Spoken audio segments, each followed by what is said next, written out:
transições energéticas. Se vocês olharem aqui de 1800 até hoje, esse vermelho se chama biomassa, basicamente é lenha. Lá no começo a gente era super renovável, a gente usava lenha, queimava, pegava da floresta, isso é um combustível renovável. Aí veio o carvão, está em preto, aqui veio a máquina a vapor. Isso foi importante, a gente começou a crescer em população e aumentar a quantidade de energia que a gente tem, que a gente usa. E essa quantidade de energia, quando chegou aqui no começo dos anos 1900, se somou ao óleo, ao petróleo, ao amarelo aqui, ó, foi aumentando. E aqui a gente foi empilhando, o azul é o nuclear, o verde são as renováveis começando. Mas hoje em dia, até hoje, em toda a história da humanidade, a gente nunca conseguiu substituir um combustível. A gente sempre foi empilhando, a gente sempre foi precisando de mais energia. É muito interessante isso. Não houve na história da humanidade substituição de nenhum combustível. A gente não se livrou até hoje nem da lenha nem do carvão.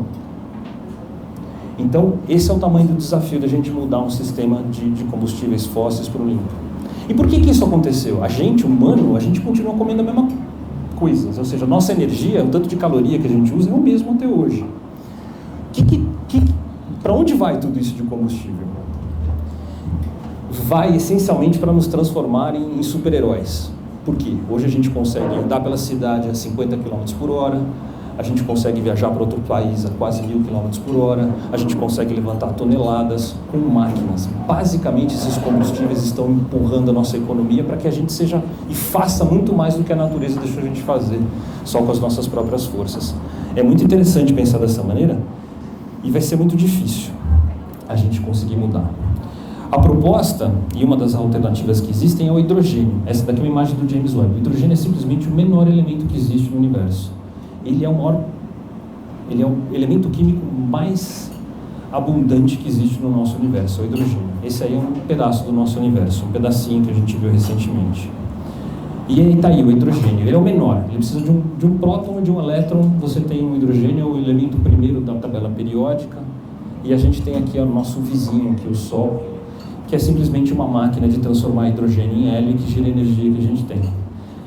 Transformar hidrogênio em hélio é tema de uma outra palestra que deve ter em algum lugar hoje no Python Science, que é a fusão nuclear. A gente não vai falar, o hidrogênio que a gente usa não é para isso. Acontece que o hidrogênio aqui nesse planeta tem uma coisa na atmosfera chamada oxigênio, é por isso que a gente está aqui. E o hidrogênio ele é bastante reativo, então o que acontece?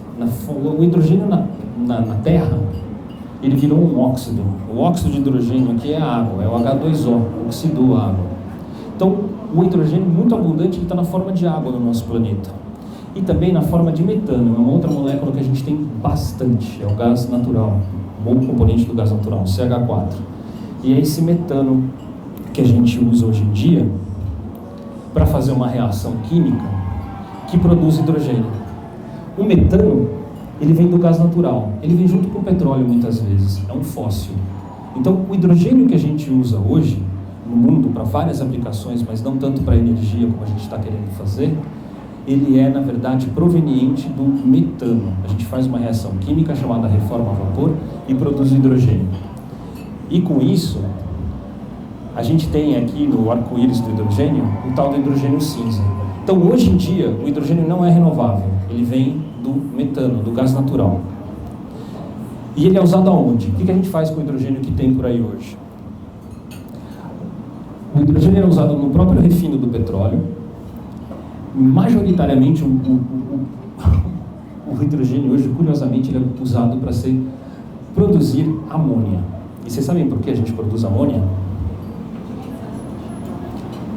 A gente produz amônia para produzir eventualmente ureia, mas no final do dia é para fazer fertilizantes. Os nossos fertilizantes, a nossa comida, envolve a produção de combustíveis fósseis. É interessante pensar nisso. A gente não é nada sustentável nesse sentido. Então, é isso que a gente começa a tentar entender e a melhorar aqui. Então, o hidrogênio foi recentemente classificado em cores, muito por uma questão de marketing dos europeus que querem proteger o que eles estão produzindo e não querem ter, eventualmente, concorrências em algumas coisas, mas, de uma certa forma, a história que vocês têm ouvido falar do hidrogênio verde ajudou a gente a entender um pouco o problema. E eles inventaram nomes como, por exemplo, o hidrogênio azul. O que é o hidrogênio azul? Você faz o hidrogênio cinza, e em vez de jogar o carbono que sai desse processo para a atmosfera, você armazena esse CO2, aí ele vira azul. Ele é um pouco menos mal do que o cinza, de jogar o carbono de volta para a atmosfera.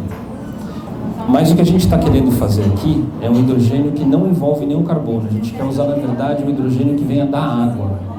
E esse é que vai ser o tal do hidrogênio verde. Então, se eu mostrar para vocês aqui, a proposta de se usar a água é usar uma outra reação, dessa vez eletroquímica, para a gente dar um choque elétrico na água, essencialmente, a partir de energias renováveis. Isso que é importante aqui, isso mudou também, porque a eletricidade também não é produzida de forma limpa em maior parte do mundo.